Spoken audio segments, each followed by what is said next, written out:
Welcome to another episode of Night Out Talkies. അപ്പോൾ നമ്മുടെ ഇന്നത്തെ ഗസ്റ്റ് ശ്യാം ഫോട്ടോഗ്രാഫിയാണ്. ശ്യാം ചേട്ടനെ പറ്റി പറയുകയാണെങ്കിൽ നമ്മുടെ ട്രിവാൻഡ്രത്തെ വൺ ഓഫ് ദ ബെസ്റ്റ് വീഡിയോഗ്രാഫറാണ്. നമ്മളിപ്പോൾ ഏത് ഒരു പരിപാടി എടുത്ത് നോക്കിയാലും ശ്യാം ഫോട്ടോഗ്രാഫിയുടെ റീൽസിലാണ് നമ്മൾ വെയിറ്റ് ചെയ്യുന്നത്. സോ ശ്യാം എങ്ങനെയാണ് സെൽഫായിട്ട് ഇൻട്രൊഡ്യൂസ് ചെയ്യുന്നത്? ഞാനൊരു ഫോട്ടോഗ്രാഫറാണ്. ഇപ്പം കറൻ്റ്ലി ഞാനൊരു ജോബിൽ പ്രൈവറ്റ് സെക്ടറിൽ വർക്ക് ചെയ്യുന്നുണ്ട്. അതിൻ്റെ ഇടയിലാണ് ഇപ്പം ഈ ഫ്രീലാൻസ് ആയിട്ട് വർക്ക് ചെയ്യുന്നുണ്ട്. പിന്നെ നമ്മളെ ഇഷ്ടമുള്ള ഒരു ഫീൽഡ് ഇതായതുകൊണ്ട് ഇതിലോട്ട് ഇറങ്ങി നിൽക്കുന്നുണ്ട്. ഇപ്പം ഞാൻ ടീം ലീഡറായിട്ടാണ് ഒരു ഫാമിലി വർക്ക് ചെയ്യുന്നത്. അപ്പം എനിക്ക് ഫീൽഡിൽ ഇറങ്ങി കളിക്കാം. ആ ഒരു സമയത്താണ് ഈ ഒരു വർക്കുകളൊക്കെ ചെയ്യാൻ പറ്റുന്നത്. വൈകിട്ടാകുമ്പോൾ പ്രഷറുണ്ട്, അതിൻ്റെ ഒരു ഇതുണ്ട്. എങ്ങനെയായിരുന്നു ഫോട്ടോഗ്രാഫിയിലേക്ക് വന്നത്? ഒരുപാട് വർഷം, ഒരു 10-15 വർഷത്തിന് മുന്നേ പൃഥ്വിരാജിൻ്റെ ഒരു ഭയങ്കര കടുത്തൊരു ആരാധകനായിരുന്നു. പുള്ളിയുടെ ഫോട്ടോ ഒക്കെ എടുക്കണമെന്ന് ഭയങ്കര ആഗ്രഹമുണ്ട്, കാണണമെന്ന് ഒരുപാട് ആഗ്രഹിച്ച് നടന്നൊരു കാലഘട്ടം. അങ്ങനെ എൻ്റെ ഒരു ക്യാമറ എത്തിപ്പെട്ടു, ഒരു സെക്കൻഡ് ഹാൻഡ് ക്യാമറ ആ കാലഘട്ടത്തിലെത്തി 2013 ആ ടൈമിൽ. അപ്പോൾ ആ ക്യാമറയിൽ പുള്ളിയുടെ ഫോട്ടോസ് എടുത്തിട്ടും പുള്ളിയുടെ ഫോട്ടോ എടുക്കണമെന്നൊരു ഭയങ്കര ഒരു ആഗ്രഹം വന്നു. പുള്ളിയുടെ ഫോട്ടോ എടുത്തിട്ടാണ് ഈ ഒരു ഫീൽഡിലോട്ട് വരിക. അപ്പം അന്ന് ജസ്റ്റ് പൃഥ്വിരാജിൻ്റെ 2-3 ഫോട്ടോ എടുത്ത് ഫേസ്ബുക്കിലെല്ലാം ഇട്ടു. അത് കഴിഞ്ഞ് ഈ 2013 ആയപ്പം ലാലേട്ടൻ്റെ ഒരു പ്രോഗ്രാം വന്നു, ലാലേട്ടൻ്റെ ഒരു ഫോട്ടോ എടുത്തു. അത് ഭയങ്കരമായിട്ട് വൈറലായി. അവിടെ നിന്നാണ് തുടക്കം. പിന്നെ കണ്ടിന്യൂ ആയിട്ട് ഒരുപാട് ഫ്രീലാൻസ് വർക്കുകളും ഇതുപോലെ ഇൻ്റർവ്യൂ എല്ലാം ചെയ്തു കൊടുത്തിട്ടുണ്ട്. ഓരോരോ കമ്പനികൾക്ക് ഇൻ്റർവ്യൂ എല്ലാം ചെയ്തു കൊടുത്തിട്ടുണ്ട്. പിന്നെ അത് കഴിഞ്ഞ് കല്യാണമൊക്കെ ആയപ്പം എല്ലാം സ്റ്റോപ്പ് ചെയ്തു. ഈ ഒരു ഫീൽഡ് സ്റ്റോപ്പ് ചെയ്തിട്ട് പിന്നെ ഞാനിപ്പോൾ ഒരു പ്രൈവറ്റ് സെക്ടറിൽ വർക്ക് ചെയ്യുന്നത്, അതിലോട്ട് ഇറങ്ങി. പിന്നെ അവിടെ നിന്ന് ഇപ്പം റീസെൻ്റ്ലി ഒരു 3 വർഷമായിട്ടാണ് ഈ റീൽസ് എന്നൊരു ഫോർമാറ്റിൽ വന്നതിന് ശേഷമാണ് ആൾക്കാർ കുറച്ചും കൂടി പേരൊക്കെ തിരിച്ചറിയാൻ തുടങ്ങി. അങ്ങനെയാണ് ഈ യാത്ര ഇപ്പം ഇവിടെ എത്തിയിരിക്കുന്നത്. എങ്ങനെയാണ് പഠിച്ചത് ഫോട്ടോഗ്രാഫി? അങ്ങനെ പ്രത്യേകിച്ച് എടുത്തൊന്നും പറഞ്ഞില്ല. ഈ യൂട്യൂബെല്ലാം നോക്കിയാണ് ആദ്യം പഠിച്ചത്. അതിൻ്റെ ഷട്ടർ കൺട്രോളും അങ്ങനെയൊക്കെ അടിച്ച് പിന്നെ ഓരോ ഫ്രെയിമുകൾ എടുത്തെടുത്ത് വരുമ്പോൾ ഓരോന്നും മനസ്സിലായി വരുന്നു. പൃഥ്വിരാജിനോട് എങ്ങനെയാണ് ആ ഒരു ഇത് തോന്നിയത്? പൃഥ്വിരാജിന്റെ തന്നെ ഫോട്ടോ എടുക്കണം എന്നുള്ള അത് പുള്ളിയുടെ സിനിമ കണ്ടിട്ടല്ല ഇഷ്ടം തോന്നിയത്. പുള്ളിയുടെ ഒരു ആറ്റിറ്റ്യൂഡും പുള്ളിയുടെ ഇൻ്റർവ്യൂ അതൊക്കെ കണ്ടിട്ട് വർഷങ്ങൾക്ക് മുന്നേ ഏഷ്യാനെറ്റ് പറഞ്ഞ ഇൻ്റർവ്യൂ എല്ലാം കണ്ടിട്ടാണ് അത് ഇഷ്ടം തോന്നിയത്. ആ ഇഷ്ടം ഇപ്പോഴും.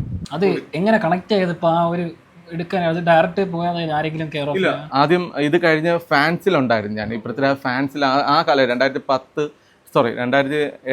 2009 ആ കാലം ഫാൻസിലൊക്കെ ഉണ്ടായിരുന്നു. അങ്ങനെ ആ ബന്ധം ആ ഫാൻസ് വഴി കുറച്ചും കൂടി പെട്ടെന്ന് പുള്ളിയായിട്ട് ക്ലോസ് ആവാൻ പറ്റി. പുള്ളിയായിട്ട് ഒരുപാട് കാര്യങ്ങൾ സംസാരിക്കാൻ പറ്റി. പുള്ളിക്ക് എൻ്റെ ഫോട്ടോ ഇഷ്ടപ്പെട്ടു. പുള്ളി തിരിച്ച് പുള്ളിയുടെ പേഴ്സണലായിട്ടുള്ള വർക്കൊക്കെ വിളിച്ച് തരാറുണ്ട്. അങ്ങനത്തെ ആ ഒരു ബന്ധം. അപ്പോൾ ആ ഫസ്റ്റ് ഫോട്ടോ എടുത്തതിൻ്റെ ഒരു എക്സ്പീരിയൻസ് പറയാം. ഫസ്റ്റ് ശ്രീകുമാർ തിയേറ്ററിൽ വന്നപ്പോഴാണ് ആദ്യമായിട്ട് പുള്ളിയുടെ ഒരു ഫോട്ടോ എടുത്തത്. അത് ഏതായിരുന്നു? സിനിമയുടെ ഒരു ഷൂട്ടിന് വേണ്ടി വന്നതാണ്. എങ്ങനെയായിരുന്നു ആ എക്സ്പീരിയൻസ്? അത് നോർമലി ഒരുപാട് ഫോട്ടോഗ്രാഫേഴ്സ് ഉണ്ടായിരുന്നു. ആ ഷൂട്ട് കഴിഞ്ഞിട്ട് ഒരു പ്രൊമോഷൻ്റെ ഒരു സിനിമയുടെ ഒരു പ്രൊമോഷൻ ഉണ്ടായിരുന്നു. ആ സമയത്ത് ഒരുപാട് ഫോട്ടോഗ്രാഫേഴ്സ് ഉണ്ടായിരുന്നു. പക്ഷേ ഭാഗ്യത്തിന് ആ ഫ്രെയിം പുള്ളി കേക്ക് കട്ട് ചെയ്യണത്, അങ്ങനെ ഒരു ഫ്രെയിം എൻ്റെ ഇപ്പോഴും ആ ഫോട്ടോസ് ഉണ്ട്. ആ ഒരു ഫോട്ടോ പുള്ളിക്ക് ഇഷ്ടപ്പെട്ടു. പുള്ളി എന്നത് ഫേസ്ബുക്കിൽ ഷെയർ ചെയ്തിട്ടുണ്ടായിരുന്നു. അത് വെച്ചിട്ടാണ് ഞാൻ പുള്ളിക്കാരൻ കണ്ട് ഇഷ്ടപ്പെട്ട് ഷെയർ ചെയ്ത്. അതെ, ഞാൻ പ്രതീക്ഷയില്ല അങ്ങനെ ഒരു ഫോട്ടോ ചെയ്യുമെന്ന്. പക്ഷെ അന്ന് പേരൊന്നും മെൻഷൻ ചെയ്യാൻ പറ്റില്ല, ഏത് ശ്യാമാണ് എന്താണെന്നൊന്നും പുള്ളിക്ക് അറിയത്തില്ലായിരുന്നു. പിന്നെ അതിനുശേഷം ആ ഒരു ക്ലച്ചിൽ പിടിച്ചിട്ടാണ് ബാക്കി ഫുള്ളും കുറച്ചും കൂടി പുള്ളിയായിട്ട് അടുപ്പായതല്ല. എങ്ങനെയാണ് ആദ്യത്തെ ഒരു പേഴ്സണൽ മീറ്റിംഗ് വന്നത്? മീറ്റിംഗ് വന്ന എറണാകുളത്ത് വെച്ചിട്ടൊരു ലൊക്കേഷനിൽ പോയപ്പം മീറ്റ് ചെയ്ത് ഞാൻ ശ്യാമാണ്. അപ്പോൾ പുള്ളി ഇങ്ങോട്ട് പറഞ്ഞു ഞാൻ കണ്ടിട്ടുണ്ട് ഫോട്ടോസ് എന്നെല്ലാം പറഞ്ഞ്. അങ്ങനെയാണ് പിന്നെ ആ ഒരു പരിചയം ആയത്. അത് എറണാകുളത്ത് വെച്ചിട്ടാണ്. അത് കേട്ടപ്പോൾ എന്തായിരുന്നു? വല്ലാത്തൊരു ഇതായിരുന്നു. നമ്മളെ പോലത്തെ ഒരാള് പുള്ളി മനസ്സിലാക്കുന്നു. പേര് പുള്ളിക്ക് അറിയായിരുന്നു, പിന്നെ ആരാണ് അവനാണ് എന്നൊന്നും അറിയത്തില്ല. ഇപ്പൊ unofficial official photographer of Prithviraj എന്താണ് അങ്ങനെ പറയാൻ? പുള്ളി എൻ്റെ ഒരു 2020 ബർത്ത്ഡേക്ക് പുള്ളി ട്വിറ്ററിൽ വിഷ് ചെയ്തതാണ്. അപ്പം അത് പുള്ളി പറയാത്ത ഫോട്ടോസും നമ്മൾ എടുത്തു കൊടുക്കാറുണ്ട്. പുള്ളി പ്രതീക്ഷിക്കരുത് ഇവൻ ഇവിടെ എത്തിയോ എന്ന് പുള്ളി വിചാരിക്കും. അപ്പം അങ്ങനത്തെ ഫോട്ടോസും പുള്ളിക്ക് ഒരുപാട് എടുത്തു കൊടുത്തിട്ടുണ്ട്. പിന്നെ പുള്ളി പറഞ്ഞിട്ടുള്ള വീഡിയോസും ഫോട്ടോസും എടുത്തു കൊടുത്തിട്ടുണ്ട്. അപ്പം അതുകൊണ്ടാണ് പുള്ളി അങ്ങനെ ഒരു ഇതിൽ ഒരുപാട് ഇപ്പം നിലവിൽ ഒരുപാട് സെലിബ്രിറ്റീസിന്റെ ഫോട്ടോ ചേട്ടൻ എടുത്തിട്ടുണ്ട്, വീഡിയോ ആയിരുന്നില്ല. ഏറ്റവും കൂടുതൽ ചേട്ടൻ്റെ ആ ഫ്രെയിമിൽ ചേട്ടൻ ഇഷ്ടപ്പെട്ട ആരുടെ ഒരു ഫേസ് എനിക്ക് സത്യം പറഞ്ഞാൽ പൃഥ്വിരാജാണ്. അത് മാറ്റി പറയാൻ പറ്റില്ല. അതിൻ്റെ തൊട്ടടുത്ത് തന്നെ ലാലേട്ടനുണ്ട്. ഞാൻ ഒരുപാട് എനിക്ക് എൻ്റെ ഫോട്ടോസും വീഡിയോസും എല്ലാവരിലും കുറച്ചും കൂടി എത്തിപ്പെട്ട ഈ ലാലേട്ടൻ എന്നുള്ള ഒരാൾ അങ്ങനെ എടുത്ത കുറേ ഫ്രെയിമും ഒരുപാട് പേർക്ക് ഇഷ്ടപ്പെട്ടു. അതാണ് എടുത്ത് പറയേണ്ടത്. അപ്പോൾ ഈ നമ്മൾ ഈ ഷോട്ടുകൾ ചേട്ടൻ എടുക്കുമല്ലോ ഐഡിയയിൽ. അപ്പോൾ ഈ പാട്ടുകൾ എങ്ങനെയാണ് കറക്റ്റ് യോജിപ്പായിട്ടുള്ള പാട്ടുകൾ കിട്ടുന്നത്? അതിന് സത്യം പറഞ്ഞാൽ വൈഫാണ് ഞാൻ ഈ വീഡിയോസ് എല്ലാം വൈകിട്ട് പ്രോഗ്രാം ഒരു 2 മണിക്കൂറൊക്കെ കാണും. എങ്ങനെയെങ്കിലും എടുത്തിട്ട് വീട്ടിൽ വന്ന് ഇപ്പോൾ എഡിറ്റ് ചെയ്യണം. മിക്കവാറും അന്ന് ഇട്ടാലേ നമ്മളെ കണ്ടന്റ് കുറച്ചും കൂടി ആൾക്കാരിലെത്തും. നാളെ ആകുമ്പോൾ ആ ഒരു അൽഗോരിതം മാറുമ്പോൾ പിന്നെ ഇട്ടിട്ട് ചിലത് നല്ല വീഡിയോ ആണെങ്കിൽ കയറത്തില്ല. അപ്പോൾ ആ സമയത്ത് അന്ന് തന്നെ ഇടണം. വീട്ടിൽ വന്ന് ഇരുന്ന് ആദ്യമൊക്കെ ഞാൻ ഇരുന്ന് ചെയ്യുമ്പോൾ എനിക്ക് വട്ടാവും. കാരണം എങ്ങനെ തുടങ്ങണം എവിടെ അവസാനിക്കും ഒരു പിടിയില്ല. അപ്പം അങ്ങനെ ആദ്യമൊക്കെ കുറേ കഷ്ടപ്പെട്ടപ്പം വൈഫിന് എഡിറ്റിങ് കാര്യങ്ങളൊന്നും അറിയത്തില്ല. അപ്പം ഞാൻ എഡിറ്റ് ചെയ്യണ കണ്ട് ഞാൻ കുറേ കാര്യങ്ങൾ പറഞ്ഞു കൊടുത്ത് അങ്ങനെ പുള്ളിക്കാരി എഡിറ്റിംഗ് ഒരുവിധം പഠിച്ചു. പിന്നെ ഈ പാട്ട് സെലക്ഷനും പുള്ളിക്കാരിയാണ് എല്ലാം ചെയ്യുന്നത്. അപ്പം ഞാൻ ഇന്ന ക്ലിപ്പ് വേണമെന്ന് പുള്ളിക്കാരുടെ അടുത്ത് പറഞ്ഞു കൊടുക്കും. അത് സെലക്ട് ചെയ്തിട്ട് ഞാൻ അങ്ങ് കിടക്കും. എനിക്കത് സത്യം പറഞ്ഞാൽ ഈ വീഡിയോ എടുത്തിട്ട് ഭയങ്കര തലവേദനയും കാര്യങ്ങളാണ്. അപ്പോൾ ആ സമയം പുള്ളിക്കാരി അതെല്ലാം കൂടി അറേഞ്ച് ചെയ്ത് വെക്കും. അതിലെന്തെങ്കിലും കറപ്ഷൻ ഉണ്ടെങ്കിൽ ഞാനത് പറഞ്ഞു കൊടുക്കും. അങ്ങനെയാണ് ആ കറക്റ്റ് പാട്ടിലെല്ലാം അതെല്ലാം വൈഫിൻ്റെ കാര്യം. നല്ല അടിപൊളിയാണ് കേട്ടോ. എന്ന് വെച്ചാൽ കറക്റ്റ് എന്ന് വെച്ചാൽ പക്കയായിട്ടുള്ള കറക്റ്റ് കാര്യങ്ങളിലെല്ലാം ഇപ്പൊ തന്നെ നമ്മളെ ലാലേട്ടൻ പത്മനാഭ സംശയത്തിൽ വന്നപ്പോഴും അതും നല്ല രസമായിരുന്നു. പിന്നെ KSRTC ബസ്സിന്റെ അതും കറക്റ്റ് ആ സിനിമയുടെ വെള്ളാനം അത് നല്ല പാട്ടായിരുന്നു അത്. പിന്നെ തമിഴ് ഇൻഡസ്ട്രി വെച്ച് നോക്കുകയാണെങ്കിൽ പിന്നെ വന്നിട്ടുള്ള സെലിബ്രിറ്റീസിന്റെ അത് വിജയ് ഞാൻ 2023 വിജയ് ട്രിവാൻഡ്രത്ത് വന്നുള്ള 5ാമത്തെ ദിവസത്തെ ഒരു വർക്ക് നമുക്കാണ് കിട്ടിയത്. അത് പുള്ളി എയർപോർട്ടിൽ പറഞ്ഞൊരു എൻട്രി ഉണ്ട്. അത് ആരും പറഞ്ഞില്ല, നമ്മൾ ഇഷ്ടത്തിന് പോയി ഷൂട്ട് ചെയ്തതാണ്. എയർപോർട്ട് എൻട്രി ഷൂട്ട് ചെയ്ത്. പക്ഷെ അത് പുള്ളിയുടെ ടീമിന് ഇഷ്ടപ്പെട്ടു. ആ ഒരു ടീം അതിൽ വിജയുടെ മാനേജർ അത് സ്റ്റോറി ഇട്ട്. അപ്പോൾ ആ സ്റ്റോറി കണ്ടിട്ട് ഞാൻ അടുത്തുള്ള ലൊക്കേഷനിൽ പോയി പുള്ളിയെ എങ്ങനെയെല്ലാം മീറ്റ് ചെയ്ത് പുള്ളിയുടെ സാർ ഇത് ഞാൻ എടുത്തതാണെന്ന് പറഞ്ഞ ഇത് നല്ല വീഡിയോ ആണെന്നല്ല നമ്മൾ പുള്ളി തമിഴിലായിരുന്നു സംസാരിച്ച്. അപ്പോൾ 5ാമത്തെ ദിവസം ഓൾറെഡി 4 ദിവസത്തെ വർക്ക് എല്ലാവർക്കും സ്റ്റാർട്ട് ചെയ്തു. 5 ദിവസം പുള്ളി എൻട്രി ഉണ്ട്. ഈ ഷൂട്ട് കഴിഞ്ഞിട്ട് വൈകിട്ട് പുള്ളി കാരവാൻ്റെ മേളിൽ കയറിയിട്ടുള്ളൊരു എൻട്രി ഉണ്ട്. അപ്പോൾ അത് ഷൂട്ട് ചെയ്ത് അവരെ PR വർക്കിന് വേണ്ടി യൂസ് ചെയ്യണേ. അപ്പോൾ ആ 4 ദിവസം ഓൾറെഡി ആളായിട്ടുണ്ട്. അപ്പോൾ 5ാമത്തെ ദിവസം ആരും ഇല്ല എന്നുള്ള ഇതിന് പുള്ളി പറഞ്ഞ് 5ാമത്തെ ദിവസം വർക്കുണ്ട്, ചെയ്യാൻ പറ്റുമെന്ന് ചോദിച്ചു. പിന്നെ എന്താ ഉറപ്പായിട്ടും ചെയ്യാം. അത് രാത്രിയും കൂടെ ഇല്ലായിരുന്നു? എങ്ങനെ റിസ്ക് ആയിരുന്നു? അത് രാത്രി ആയതുകൊണ്ട് ഇല്ല, കുഴപ്പമില്ല. അത് ഞാൻ ഷൂട്ട് ചെയ്യണതെല്ലാം ഇപ്പം കറൻ്റ്ലി ഷൂട്ട് ചെയ്യണതെല്ലാം ഒരു 95% മൊബൈലിലാണ് ഷൂട്ട് ചെയ്യുന്നത്. പിന്നെ അന്ന് അവർ മൊബൈലിൽ പറ്റത്തില്ല, ഒരു ക്യാമറ വേണം. ഓക്കെ, നമ്മളെ ടീമിൽ ക്യാമറ എല്ലാം ഉണ്ട്. ക്യാമറ എടുത്തുകൊണ്ടാണ് ആ ഒരു വർക്ക് ഷൂട്ട് ചെയ്തത്. ഹെലിക്യാം എല്ലാം ഉണ്ടായിരുന്നത്. ആ ഒരു ജേർണി പറയാമോ? ആദ്യം ഒരു പഴയ ക്യാമറയിലാണ് സ്റ്റാർട്ട് ചെയ്തത്. ഇപ്പോൾ iPhone Pro Max 17 Pro Max ആണ്. അതിൻ്റെ ഒരു ജേർണി പറയാമോ? എങ്ങനെയായിരുന്നു മാറ്റങ്ങൾ വന്നത്? അന്ന് മുന്നേ യൂസ് ചെയ്തിരുന്നത് നോർമലി ഉള്ള ഹൈ എൻഡ് ആയിട്ടുള്ള അല്ല, ഒരു ബേസ് ആയിട്ടുള്ള ഒരു ക്യാമറയാണ്. DSLR ക്യാമറയായിരുന്നു. അന്നത്തെ ഒരു ട്രെൻഡിങ് ആയിട്ടുള്ള ഒരു ക്യാമറയാണ്. ബഡ്ജറ്റ് ഫ്രണ്ട്ലിയാണ്. അതിന് യൂസ് ചെയ്ത് വന്നപ്പം അന്നത്തെ ആവശ്യം അങ്ങനത്തെ ആയിരുന്നു. കാരണം പ്രൊഫഷണലായിട്ട് കുറച്ചും കൂടി പ്രൊഫഷണലായിട്ട് ഫോട്ടോസും വീഡിയോസും ഇപ്പം ഒരു ഇൻ്റർവ്യൂ ആണെങ്കിൽ നമ്മളെ ക്യാമറ ഉണ്ടെങ്കിൽ നമുക്ക് കുറച്ചും കൂടി പ്രയോറിറ്റി കൂടുതലായിരുന്നു. അപ്പം അതിനുള്ളൊരു ട്രാക്ക് അങ്ങനെയായിരുന്നു പൊക്കിക്കൊണ്ടിരുന്നത്.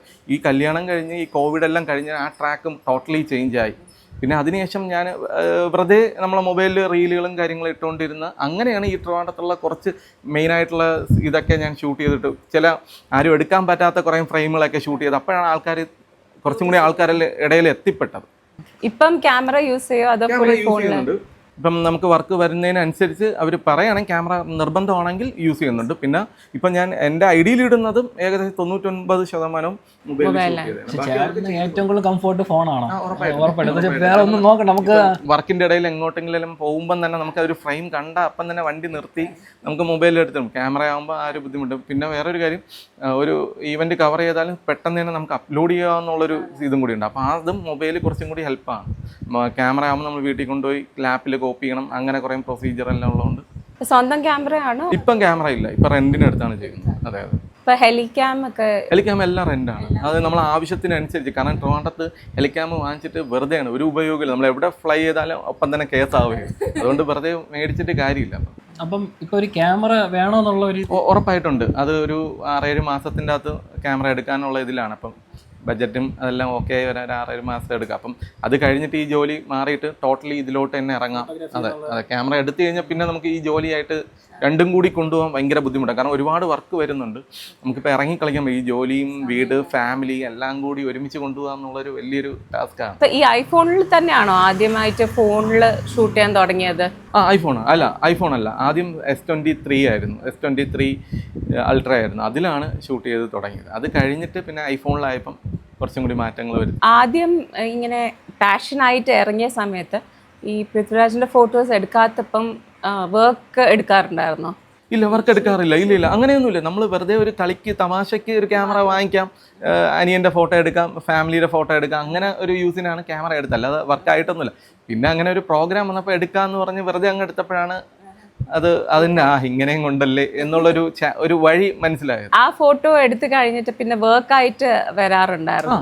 കാരണം ആ ഫോട്ടോ പുള്ളി പോസ്റ്റ് ചെയ്തതിന് ശേഷം ഒരുപാട് ഞാനും എൻ്റെ ഫേസ്ബുക്കിലെല്ലാം ഇട്ടപ്പോൾ എല്ലാവരും അത് പൃഥ്വിരാജ് ഇട്ട ഫോട്ടോയാണല്ലോ എന്ന് പറഞ്ഞെല്ലാം വന്ന് അന്ന് ആ ഒരു കാലഘട്ടത്തിൽ പിന്നെ അതിനുശേഷം പിന്നെ വീണ്ടും ലാലേണ്ട ഫോട്ടോസ് എല്ലാം ഇട്ടപ്പം പിന്നെ അതിനുശേഷം കുറച്ചും കൂടി വർക്കും കാര്യങ്ങളൊക്കെ വന്നു. പിന്നെ എറണാകുളത്തായിരുന്നു കുറേ നാൾ അവിടെ ഇവിടത്തെയും കേട്ടി ഇൻ്റർവ്യൂവും കാര്യങ്ങളെല്ലാം അവിടെ ഇപ്പോൾ ഫിലിമിൻ്റെ ആയാലും എല്ലാ ഇത് നമ്മൾ ഷൂട്ട് ചെയ്ത് കൊടുക്കുമായിരുന്നു.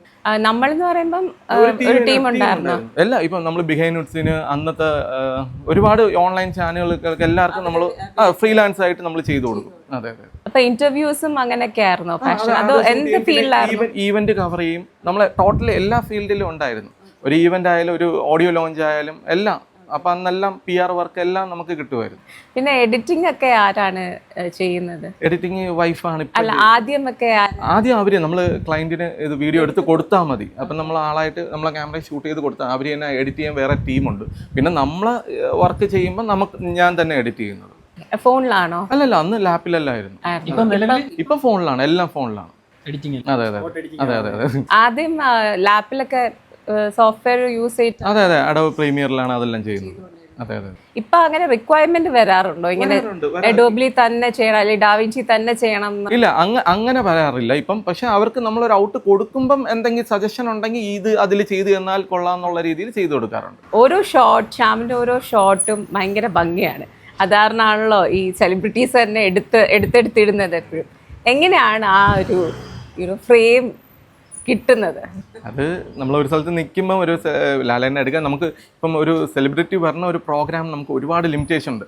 നമ്മൾ ഒരു സൈഡിൽ നിൽക്കുകയാണെങ്കിൽ അപ്പുറത്തെ സൈഡിൽ പോകാൻ പറ്റത്തില്ല. കാരണം അത് വേറെ ആളുകളും കാണാനുള്ള ഒരു വ്യൂവും മറയും. അപ്പോൾ നമുക്ക് ഒരുപാട് ലിമിറ്റേഷൻ ഉണ്ട്. അങ്ങോട്ട് തിരിയാൻ പറ്റില്ല, ഇങ്ങോട്ട് തിരിയാൻ പറ്റില്ല. അതിലുള്ളതിൽ മാക്സിമം എങ്ങനെ വെച്ചാൽ നന്നായിരിക്കും എന്നുള്ള രീതിയിലാണ് ഷൂട്ട് ചെയ്യുന്നത്. അല്ലാണ്ട് ഇങ്ങനെ പാസ് കിട്ടാനും അങ്ങനെയൊക്കെ. കാരണം നമ്മൾ ഓൾറെഡി ഈ മീഡിയ എന്നുള്ള ഇതിൽ 2014 തൊട്ട് ഉള്ളതുകൊണ്ട് നമുക്ക് എല്ലാ ഏരിയയിലും പരിചയങ്ങളുണ്ട്. അപ്പം എന്ത് ഈവൻറ്റ് നടന്നാലും അവർ നമ്മളെ ഇൻഫോം ചെയ്യും. ഇപ്പം എല്ലാ രീതിയിലും ഇപ്പം റീസെൻ്റ്ലി ആയിട്ടാണ് കേരള ഗവൺമെൻറ്റെല്ലാമായിട്ട് കുറച്ചും കൂടി അടുപ്പങ്ങൾ വന്ന് CMൻ്റെ ഓഫീസുമായിട്ട് കുറച്ചായി. CM ആദ്യമായിട്ട് പുള്ളിക്ക് വേണ്ടി ഞാനൊരു വർക്ക് ചെയ്ത് കൊടുത്തു. അതിന് മുന്നേ പുള്ളി പറയാതെ തന്നെ ഞാനൊരു വർക്ക് ചെയ്തിരുന്നു. അത് പുള്ളിക്ക് ഇഷ്ടപ്പെട്ടു. CMൻ്റെ ഇൻസ്റ്റാഗ്രാം ID യിൽ എന്നെ മെൻഷൻ ചെയ്തൊക്കെ ഇട്ട്. കാരണം CM അങ്ങനെ ആരെയും മെൻഷൻ ചെയ്തൊന്നും നോർമലി ഇടാറില്ല. അപ്പോൾ എൻ്റെ ID യിലെല്ലാം മെൻഷൻ ചെയ്ത് അങ്ങനെയൊക്കെ ഉണ്ടായി. അതിനുശേഷം CMൻ്റെ ഒഫീഷ്യൽ വർക്ക് ചെയ്ത് കൊടുക്കാറുണ്ട്. അതും ഫ്രീലാൻസ് ആയിട്ടാണ് ചെയ്യുന്നത്, അവരെ പേജിലും കാര്യങ്ങൾക്ക് വേണ്ടി. അങ്ങനെ കേരള ഗവൺമെന്റ് എല്ലാമായിട്ട് കുറച്ച് ടൈപ്പിൽ വർക്ക് ചെയ്യുന്നുണ്ട്. പിന്നെ സെൻട്രൽ ഗവൺമെന്റ് കൂടെ കേരള ഗവൺമെന്റ് ആയി. അതെ. അപ്പൊ ഈ ഇവന്റ്സ് അല്ലാണ്ട് കുറെ ഈ പറഞ്ഞ പോലെ ട്രിവാൻഡ്രത്തിന്റെ ബേസ്ഡ് റീൽസ് ഭയങ്കര നൊസ്റ്റാൾജിക് ആണ് ഈ വീഡിയോസ് ഒക്കെ കാണുമ്പോൾ. അത് ട്രിവാൻഡ്രത്തിനുള്ള ആ ഇവിടെ പഠിച്ച് വളർന്നതിന്റെ ആ ഒരു ഇമോഷണൽ അറ്റാച്ച്മെന്റ് ആണോ ആ വീഡിയോസിൽ കാണുന്നത്? ഓരോ സ്ഥലം കാണുമ്പോഴും നമുക്ക് ഓരോ ഓർമ്മകളും കാര്യങ്ങളാണ് വരുന്നത്. അപ്പം നമുക്കത് മാക്സിമം എങ്ങനെ നന്നായിട്ട് ഷൂട്ട് ചെയ്യാം, അല്ലെങ്കിൽ ഏത് ടൈമിൽ അത് ഷൂട്ട് ചെയ്യാം. ചിലപ്പോൾ ഒരു ഫ്രെയിം കാണും, ഉച്ചയ്ക്ക് പോകുമ്പോൾ അത് വലിയ സുഖം കാണത്തില്ല. അപ്പോൾ അത് രാവിലെ പോയാൽ കുറച്ചും കൂടി ഭംഗിയായിരിക്കും, അല്ലെങ്കിൽ ഈവനിങ് കുറച്ചും കൂടി അങ്ങനെ ഒരു ടൈം ചെയ്തും ഷൂട്ട് ചെയ്യാറുണ്ട്. ഈ അങ്ങനത്തെ ട്രിവാൻഡ്രം ബേസിലുള്ള റീലുകൾ നമ്മൾ ഇടുന്നത് ആരും പറഞ്ഞിട്ടില്ല. നമ്മളെ സ്വന്തം ഇഷ്ടത്തിനാണ്. അതിന് വേറെ പേയ്മെൻറ്റും കാര്യങ്ങളൊന്നും ആരും തരത്തില്ല. അത് നമ്മളെ ഇഷ്ടത്തിനാണ്. ഇപ്പം നമ്മളിപ്പം പേജിൽ ഇടുന്ന ഒരു 60% നമുക്ക് പേയ്മെൻ്റ് ഒന്നും കിട്ടാത്ത വർക്കാണ് നമ്മളെ ഇഷ്ടത്തിന് നമ്മളെ പാഷന് വേണ്ടിയിട്ട് ചെയ്യുന്നതാണ്. ബാക്കി 40% ഇപ്പം റീസെൻ്റ്ലി ആണ് അതൊരു പേയ്മെൻ്റ് ആയിട്ട് കിട്ടുന്ന ഒരു വഴിയും വന്നത്. ഇടയ്ക്ക് വെച്ച് ചേട്ടായി നമ്മളെ മ്യൂസിയത്തിൽ മറ്റേ പൂവെല്ലാം വന്ന് വീണ സമയത്ത് ഒരു എങ്ങനെയായിരുന്നു അത്?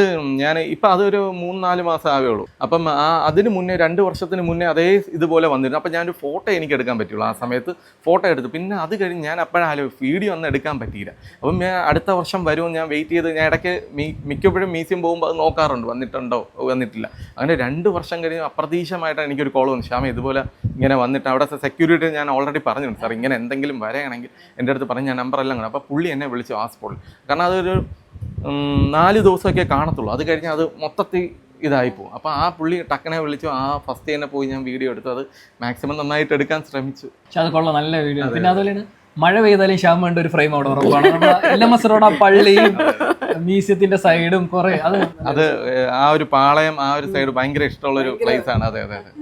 അങ്ങനെ മാക്സിമം ആൾക്കാർ നമുക്ക് ഉള്ളിൽ നിന്നൊരു ഫീല് വരുമല്ലേ, അതിന്റെ പാട്ടും മ്യൂസിക് എല്ലാം കൂടെ അതിനും പാട്ട് ഇടുന്ന ചേച്ചിയായിരിക്കും. അല്ലല്ല, ആ സമയങ്ങളിലെല്ലാം ഞാനാണ് ഇട്ടോണ്ടിരുന്നത്. ഇപ്പം ഈ ഈവന്റുകൾ ആണ് പുള്ളിക്കാരി മെയിൻ ആയിട്ട് ഇരുന്നത്. ആ സമയങ്ങളിൽ ഞാൻ ഉള്ളി എന്ന് പറഞ്ഞ കാര്യങ്ങളൊക്കെ ചേട്ടൻ വേറെ എങ്ങനത്തെ ടൈപ്പ് ഓഫ് ഫോട്ടോഗ്രാഫിയാണ് ഇഷ്ടം? ഇപ്പം ഇവന്റ്സ് ഉണ്ട്, ഈ ലോക്കൽ ട്രിവാൻഡ്രം ആയതുകൊണ്ട്. വേറെ എന്തൊക്കെയാണ് ഇൻട്രസ്റ്റ്? എനിക്ക് ആഗ്രഹം ഉള്ളത് ഒരു അഡ്വർടൈസിങ് കമ്പനി തുടങ്ങണം.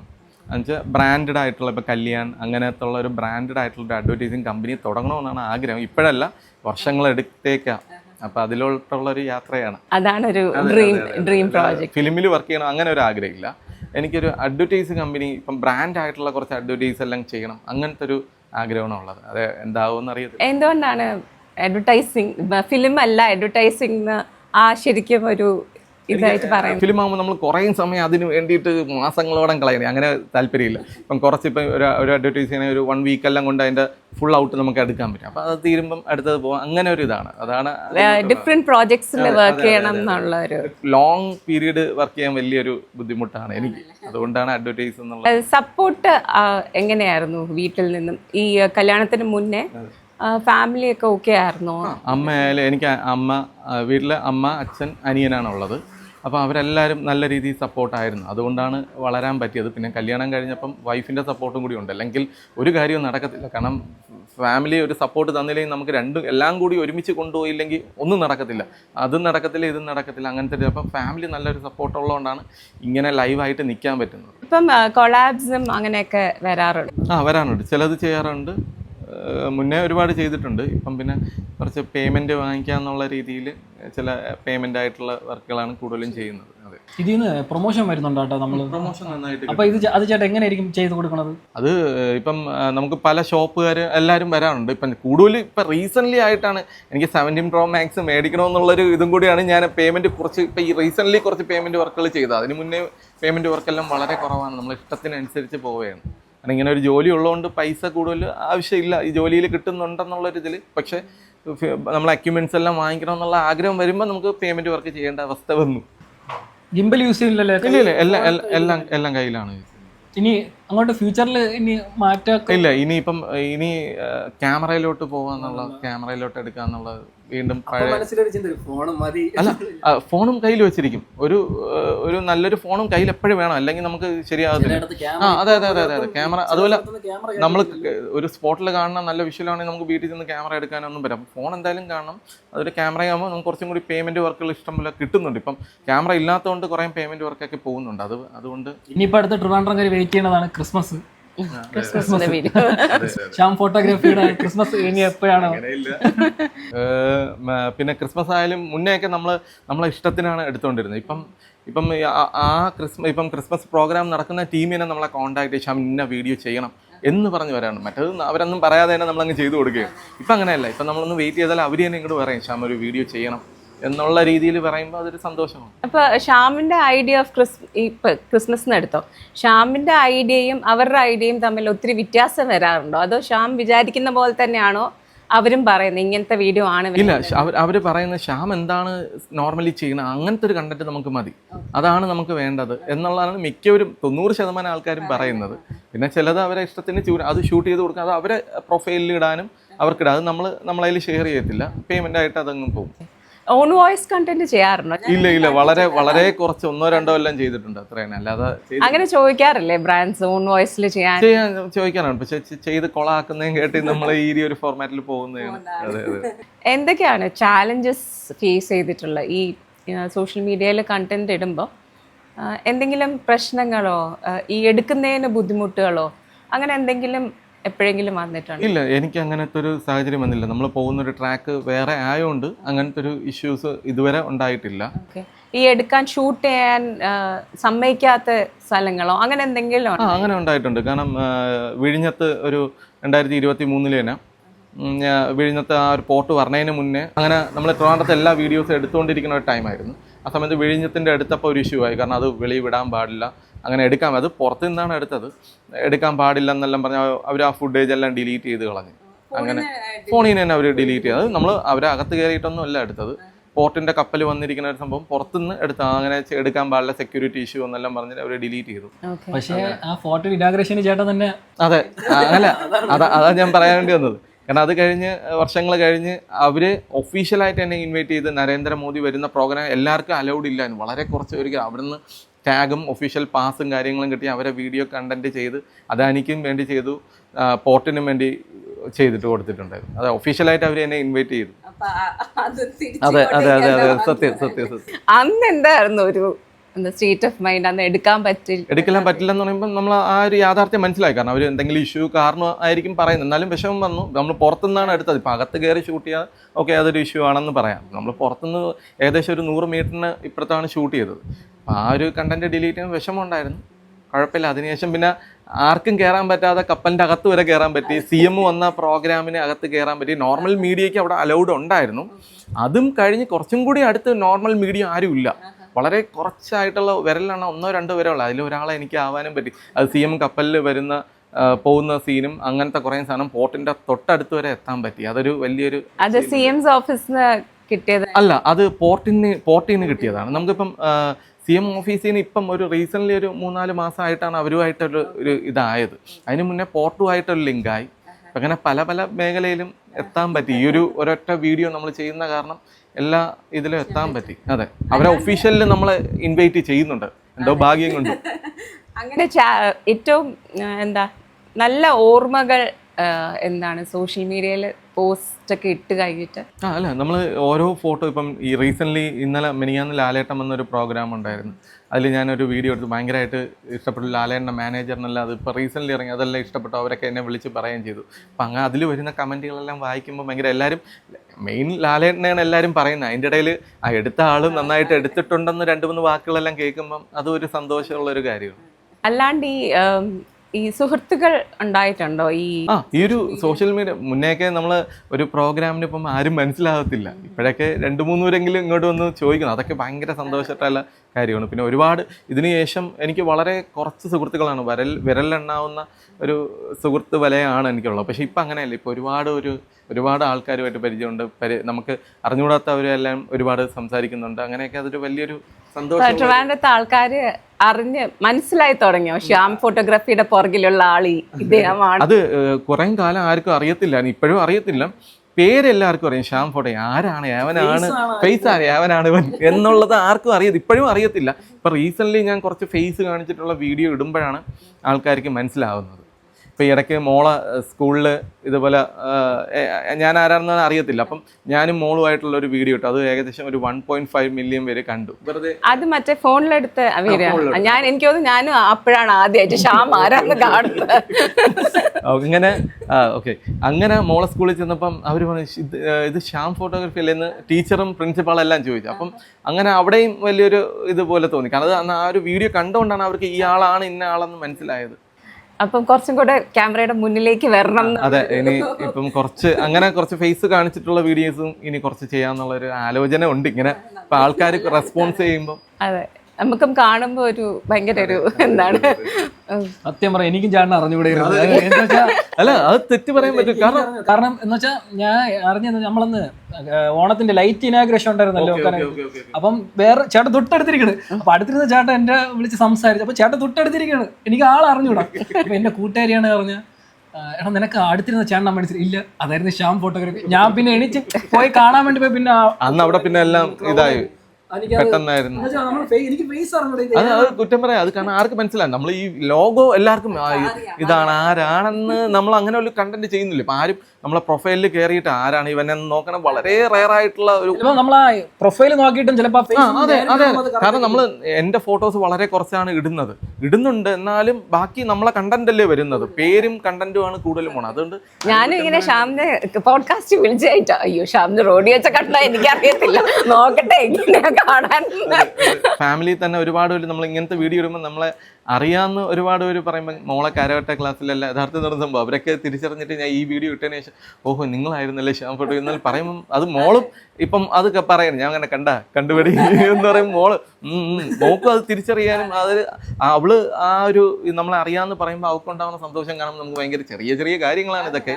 പക്ഷെ നമുക്കതൊരു അതെ ഒരു നമ്മളെ വർക്ക് അറിയാം, പക്ഷെ നമ്മളെ അറിയത്തില്ല എന്ന് പറയുമ്പോൾ നമ്മൾ തൊട്ടടുത്ത് നിൽക്കുന്നതായിരിക്കും, എന്നാലും അറിയത്തില്ല. ഈ ശ്യാം ഫോട്ടോഗ്രാഫിയുടെ ലോഗോ ആരാണ് ചെയ്തത്? അത് എൻ്റെ ഒരു ഫ്രണ്ടാണ്, അനീഷ് എന്നുള്ള ഒരു ഫ്രണ്ടാണ്. ആ ഒരു ലോഗോ മുന്നേ ഒരു ലോഗോ ഉണ്ടായിരുന്നു, വെറുതെ ലോഗോ ഈ ഞാൻ പറഞ്ഞില്ലേ ഈ ഒരു 3-4 വർഷത്തിന് മുന്നേ ഒരു ലോഗോ വെറുതെ ശ്യാം ഫോട്ടോഗ്രാഫി എന്ന് എഴുതിയിട്ടുള്ള ഒരു ലോഗോയാണ്. അതിനുശേഷം ഞാൻ ഇതൊന്നും ഇങ്ങനെ ഒരു പ്ലാൻ ഇങ്ങനെ റീൽ ചെയ്യണമെന്നുള്ളൊരു പ്ലാനും ഇല്ല. അപ്പം ഈ ജോബ് ആ ഒരു ഫോർമാറ്റിൽ പൊക്കെയുണ്ട്. അപ്പം വേറെ വർക്കോ കാര്യങ്ങളോ ഒന്നും ചെയ്യുന്നില്ല, ക്യാമറയായി ബന്ധപ്പെട്ട ഒന്നും ചെയ്യുന്നില്ല, വെറുതെ അങ്ങ് പൊക്കും. കോവിഡ് ആയ ടൈമെല്ലാം ആയിരുന്നു, വെറുതെ പോയി. അപ്പം ഞാൻ വീണ്ടും ആലോചിച്ചു എന്തെങ്കിലും തുടങ്ങണമല്ലോ, ഇങ്ങനെ പോയിക്കൊണ്ട് നമ്മളെ ഇഷ്ടമുള്ള കാര്യങ്ങളൊന്നും ചെയ്യാൻ പറ്റുന്നില്ല, ഈ ഒരു ട്രാക്കിൽ എന്നെ ജോലി എന്നുള്ള ട്രാക്കിൽ തന്നെ പോയി. അങ്ങനെയാണ് പെട്ടെന്ന് എൻ്റെ ഒരു ഫ്രണ്ട് ഉണ്ടായിരുന്നു അനീഷ് എന്നുള്ള, അവൻ്റെ അടുത്ത് ഒരു ലോഗോ ചെയ്തു തരാൻ പറ്റുമോ, ഈ എൻ്റെ പഴയ ലോഗോ കൊടുത്തിട്ട് ഇതിലെന്തെങ്കിലും മൂടി, കാരണം ആ ലോഗോ എല്ലാവർക്കും അറിയാം, ലോഗോ ഒന്നുമില്ല അത് വെറും ടെക്സ്റ്റാണ്, അതെല്ലാവർക്കും അറിയാം. ശ്യാം ഫോട്ടോഗ്രാഫി ഒരുപാട് പേർക്ക് അന്നത്തെ ലാലേൻ്റെ ഒരുപാട് വീഡിയോസും മമ്മൂട്ടിയുടെ അങ്ങനെ ഒരുപാട് ഒരു വീഡിയോ ആ ഒരു ലോഗോ വളരെ കുറച്ച് പേർക്ക് അറിയാം. അപ്പോൾ ആ ലോഗോ വെച്ചിട്ട് അത് പോവാതെ ഒന്ന് ചെയ്ത് തരാൻ പറഞ്ഞ് അങ്ങനെ ചെയ്തൊരു ലോഗോ. അത് ആ ലോഗോ വന്നതിന് ശേഷം ഒരുപാട് മാറ്റങ്ങളുണ്ട്. കാരണം അതിനുശേഷം ഈ ലോഗോ പിന്നെ ഈ ലോഗോ എന്നുള്ള രീതിയിൽ ഭയങ്കര ഒരു ഐക്കോണിക് ഇതാണ്. ഏത് വീഡിയോ കാണുമ്പോഴും ഇത് ശ്യാമിന്റെ വീഡിയോ കാണാൻ പറ്റും. ഫ്രണ്ടിന്റെ പേരെന്താണ്? അനീഷ്. പുള്ളിക്കാരൻ അതെ ഞാൻ ഇടയ്ക്കിടയ്ക്ക് എൻ്റെ ഒരൊറ്റ ലോഗോ കാരണമാണ് ഇത്രയും പേരിലെത്താൻ. ഇടയ്ക്കിടയ്ക്ക് എന്തെങ്കിലും ഇപ്പം നമ്മളെ ഒരു വീഡിയോ ഭയങ്കരമായിട്ട് വൈറലാകുമ്പോൾ ഞാൻ അവനും ഇടയ്ക്കിടയ്ക്ക് മെസ്സേജ് അയക്കും, ബ്രോ കാരണമാണ് ഇങ്ങനെ ഉണ്ടായതെന്നുള്ളത്. ഇനി ഏതെങ്കിലും സീസൺ കവർ ചെയ്യാനുണ്ടോ ട്രിവാൻഡ്രത്തെ? ഏതെങ്കിലും ഒരു ഷോട്ട് മനസ്സിൽ? എനിക്ക് ആറാട്ട് ഇതുവരെ ഷൂട്ട് ചെയ്യാൻ പറ്റിയിട്ടില്ല, പല കാരണങ്ങൾ കൊണ്ട് അത് പറ്റിയിട്ടില്ല. അത് ഈ പ്രാവശ്യം അത് നന്നായിട്ട് ഷൂട്ട് ചെയ്യണമെന്നുണ്ട്. ഈ ഇവന്റ്സ് ഒക്കെ എങ്ങനെയാണ് അപ് ടു ഡേറ്റ് ഇരിക്കുന്നത്? ഞാൻ പറഞ്ഞില്ലേ അതൊക്കെ ഈ മീഡിയയിൽ വർക്ക് ചെയ്യുന്നതുകൊണ്ട് എവിടെ എന്ത് പ്രോഗ്രാം നടന്നാലും സ്പോട്ട് നമുക്ക് കറക്റ്റ് സ്പോട്ട് അറിയാൻ പറ്റും. അത് ഈ മീഡിയയിലുള്ള കോണ്ടാക്റ്റ് ഉള്ള ഈ വഴിയല്ലേ ആ വഴി എല്ലാം നമുക്കുള്ളതുകൊണ്ട് പെട്ടെന്ന് അറിയാൻ പറ്റും. അതിൽ നമുക്ക് ഒഫീഷ്യലായിട്ട് ഇൻവിറ്റേഷൻ കിട്ടുകയും ചെയ്യും, നമുക്ക് അത് ഫുൾ കവർ ചെയ്യാനും പറ്റും. അങ്ങനെ ഒരു ഭാഗ്യമുണ്ട്. അത് ഈ ഇത്രയും വർഷം ബാക്കിൽ നിന്നുകൊണ്ടുള്ള ഒരു ബെനിഫിറ്റ് ആയിട്ടാണ് എനിക്ക് തോന്നുന്നത്. അതെ എക്സ്പീരിയൻസ്. ഈ സെലിബ്രിറ്റീസിൻ്റെ ഒക്കെ വീഡിയോ എടുക്കുമ്പോഴാണ് അതിൽ ചേട്ടൻ മറക്കാനാവാത്തൊരു ബെസ്റ്റ് മൊമെൻ്റ് ആണോ, അല്ലാതെ എന്താണ്? അത് മോഹൻലാലിൻ്റെയാണ്. മോഹൻലാൽ ഒരു ഏറ്റവും കൂടുതൽ എനിക്ക് അത് ഫോട്ടോ ആയിരുന്നു എടുത്തത്. ലാലേട്ടന് ഒരു സ്റ്റേറ്റ് അവാർഡ് ഫംഗ്ഷന് ഗസ്റ്റായിട്ട് വിളിച്ചു. അപ്പം അതിൻ്റെ എതിർപ്പുള്ള ടീമുകൾ ലാലേട്ടൻ ഗസ്റ്റായിട്ട് വരാൻ പാടില്ല, സ്റ്റേറ്റ് അവാർഡ് വാങ്ങിക്കണവർക്ക് അത് ഇഷ്യൂ ഉണ്ടാവും, ഫുൾ ഇതും ലാലേട്ടനിലോട്ട് പോകും എന്നുള്ളൊരു സമയത്ത് ലാലേട്ടൻ്റെ ആ പ്രോഗ്രാമിൽ ലാലേട്ടൻ വന്നു, 2-3 മാസ് ഡയലോഗൊക്കെ അടിച്ചിട്ട് നടന്നു വരുന്നൊരു സീനുണ്ടായിരുന്നു. ആ സാധനം 2018 ആ ഒരു ഫോട്ടോ കാരണമാണ് എൻ്റെ പേര് വീണ്ടും കുറച്ച് ഒരു അറിയപ്പെട്ടു. അത് ലാലേട്ടൻ്റെ ടീം കണ്ടു. അന്ന് വൈകിട്ട് തന്നെ എനിക്ക് ലാലേട്ടനെ ഫോണിൽ വിളിച്ച് സംസാരിക്കാനാവും. ലാലേട്ടന് അത് ഭയങ്കര ഇഷ്ടപ്പെട്ട ഒരു ഫോട്ടോയാണ്. കാരണം പുള്ളി ആ ഒരു സ്പീച്ച് നടന്നിട്ട് വന്നപ്പോൾ ഇങ്ങനെ ഒരു മാസമായിട്ടുള്ളൊരു ഫോട്ടോയായിരുന്നു. ലാലേട്ടൻ വിളിച്ച് അന്ന് സംസാരിക്കാൻ പറ്റി. അത് കഴിഞ്ഞിട്ട് ലാലേട്ടൻ്റെ റൂമിലെല്ലാം പോയി ലാലേട്ടനെ കാണാനൊക്കെ പറ്റിയ ഒരു വലിയൊരു അച്ചീവ്മെൻ്റ് ഉള്ള ഒരു ഫോട്ടോയാണത്. ഏതെങ്കിലും ഒരു സെലിബ്രിറ്റി ഉണ്ടോ എടുക്കണം എന്നുള്ള ആഗ്രഹം? ഇല്ല, ഒരുപാട് പേരുണ്ട്. ഷാറൂഖ് ഖാനെ എടുക്കണമെന്നുണ്ട്. ഇപ്പം റീസെൻ്റ്ലി നമ്മൾ സൂര്യരായാലും വിജയ് ആയാലും അതെ എല്ലാവരുമായിട്ട് കമലഹാസൻ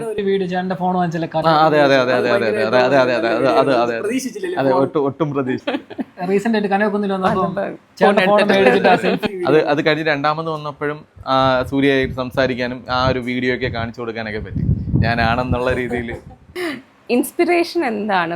ഫോട്ടോഗ്രാഫിയിൽ ആരെങ്കിലും ഉണ്ടോ ഇങ്ങനെ ഇൻസ്പയർഡ് ആയിട്ട് ചെയ്യുന്നത്? ഇല്ല, എനിക്ക് മുന്നേ നമ്മളൊരു മഹാദേവൻ തമ്പി എന്നുള്ളൊരു ഫോട്ടോഗ്രാഫർ, പുള്ളിയെ ഭയങ്കര ഇഷ്ടമായിരുന്നു. പുള്ളിയുടെ ഫോട്ടോസ് എല്ലാം അങ്ങനെയൊക്കെ കണ്ടാണ് ക്യാമറയൊക്കെ എടുത്തതല്ലേ. അതായിരുന്നോ ക്യാമറയിൽ ഫോട്ടോഗ്രാഫിയിലേക്കുള്ള ഒരു? അതെ പുള്ളിയായിട്ട് വർക്ക് ചെയ്യാനും പറ്റിയിട്ടുണ്ട്. ഇപ്പൊ ഈ ട്രിവാൻഡ്രം സിറ്റിയിലെ വീഡിയോ എടുത്ത് പോകണാണ് ചാൻ ഇഷ്ടം, അതാ ഇനിയിപ്പോ ഒരു വെഡിങ് വർക്കൊക്കെ എടുത്ത് ചെയ്യാനായിട്ടുള്ള അങ്ങനെ എന്തെങ്കിലും ഐഡിയ? അല്ല, ഇപ്പം വരുന്നുണ്ട് ഒരുപാട് വർക്ക്, ഒരുപാട് വരും. ക്യാമറ ഇല്ലാത്തതുകൊണ്ട് സത്യം പറഞ്ഞാൽ ഒന്നും ചെയ്യാൻ പറ്റാത്തൊരവസ്ഥ. ഇല്ല, ഓക്കെ, നമുക്ക് ലിമിറ്റേഷൻ ഉണ്ട്. നമുക്ക് അങ്ങനത്തെ പ്രൊഫഷണൽ ആയിട്ടുള്ള വർക്ക് ചെയ്യുമ്പോൾ ക്യാമറ മൊബൈൽ ഭയങ്കര ലിമിറ്റേഷൻ, ലൈറ്റിൻ്റെ കുറേ ഇഷ്യൂ എല്ലാം ഉണ്ട്. അപ്പം ഇനിയിപ്പോൾ താമസിക്കാതെ തന്നെ ക്യാമറ എടുക്കും. വർക്ക് വരണോണ്ട് വിഷം വരുന്നുണ്ട്, പല വർക്കുകളും. നമുക്ക് റെൻറ്റിന് ക്യാമറ എടുത്ത് ചെയ്യുമ്പം നമുക്കൊന്നും പിന്നെ കിട്ടത്തില്ല, എല്ലാം തെക്ക് വടക്കായി പോകും, എല്ലാം റെൻ്റ് എടുക്കുമ്പം. പിന്നെ ഈ ജോലിയും കൂടി ഉള്ളതുകൊണ്ട് നമുക്ക് മൊത്തത്തിൽ ഇറങ്ങാനും പറ്റില്ല. അവർ പറയുന്ന ഡേറ്റിന് നമുക്ക് ഇവിടെ മീറ്റിങ്ങും കാര്യങ്ങളൊക്കെ കാണാം. അങ്ങനെ ഉള്ളതുകൊണ്ട് മൊത്തത്തിൽ ഇറങ്ങും ഒരു 6 മാസത്തിൻ്റെ അകത്ത്. അപ്പം ഒട്ടുമിക്ക ആൾക്കാർക്കും ചിലപ്പോൾ സംശയം കാണും, ശ്യാമായിട്ട് എന്തിലാണ് ഫോട്ടോ എടുക്കണം. അപ്പോൾ അതൊന്ന് കാണിച്ചു കൊടുക്കുക. ഏത് അല്ല 17 Pro Maxലാണ്, മൊബൈലിലാണ്. ഈ ഒരു ഫോണിലാണ് നമ്മളെല്ലാം മാജിക് ഉണ്ടാക്കുന്നത്. ഞാൻ ഏറ്റവും കൂടുതൽ വീഡിയോ എടുത്തുള്ള 15 Pro Max ആണ്. അതിലാണ് എൻ്റെ ഏകദേശം 80% ഒരുപാട് ഞാനാക്കിയ ഒരുപാട് വർക്ക് ആ ഒരു ഒറ്റ ഫോണിലാണ് ഷൂട്ട് ചെയ്യുന്നത്. ഇപ്പം റീസെൻ്റ്ലിയാണ് മാറ്റിയത്. ആ ഫോണിന് വായുണ്ടെങ്കിൽ ചീത്ത വിളിച്ചത്. ചേട്ടാ വേറെ ഡൗട്ട് ചോദിച്ചോളൂ. അപ്പോൾ ഇപ്പം ഫോൺ മാറ്റിയല്ലേ എടുക്കുന്നത്? ഇപ്പം ആരെങ്കിലും സ്പോൺസർ തരാറുണ്ടെങ്കിൽ ഫോൺ ഇപ്പം ഇല്ല അങ്ങനെ അത്രയും വലിയ സംഭവം നമ്മൾ ആയിട്ടില്ല. അത് ഭാവിയിലാവും. നമ്മുടെ മനസ്സിൽ അവിടെ ആയിട്ടുണ്ട്. സാധാരണയാണ് നമ്മളിങ്ങനെ ചോദിക്കുന്നത്. അപ്പം ആ ലെവലിൽ എത്തട്ടെ. അപ്പം ഇന്നത്തെ ഈ ഒരു എപ്പിസോഡ് ഇവിടെ കൊണ്ട് നിർത്തിയാണ്. അപ്പം നമ്മുടെ ഗസ്റ്റ് ആയിട്ട് വന്ന ശ്യാമേണ്ണ നൈറ്റ് ടോക്കീസിന്റെ ഒരുപാട് നന്ദി. ഇത് നമ്മളെ വിളിച്ചതിനും തിരിച്ചും നന്ദി പറയണം. ഒരുപാട് നന്ദി. അപ്പം വീണ്ടും ഒരു എപ്പിസോഡുമായി വീണ്ടും കാണാം. Okay, by.